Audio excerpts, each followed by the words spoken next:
नायब सदर इरफान चौधरी मेरे साथ मौजूद हैं। इनसे भी जानते आज आज़ादी के हवाले से मुस्लिम लीग हाउस में केस सेरेमनी और प्रेस कॉन्फ्रेंस भी, उसके बाद भी बड़ा कुछ हुआ। इनसे जानते हैं आज़ादी किस तरीके से मनाएं और पैगाम दें। सबसे पहली बात तो ये है कि सब जितने भी पाकिस्तानी हैं इनको मुबारक हो कि ये पाकिस्तानी हैं, आज़ाद हुए हैं। 14 अगस्त का आज दिन है। 1947 में पाकिस्तान बना, और जब ये पाकिस्तान बना था तब हमारे बड़ों ने बहुत सारी जानें कुर्बान करके और शहादतें नोश करके हमें ये मुल्क लेकर दिया था। लेकिन हम जो यंग जनरेशन है उसकी कदर नहीं कर रहे। हमें इसकी कदर करनी चाहिए।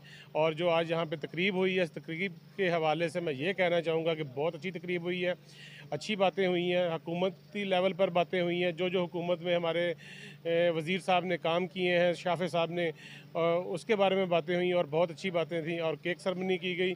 सब के लिए पाकिस्तान जिंदाबाद, पाक फ़ौज पाइंदाबाद। अस्सलाम वालेकुम।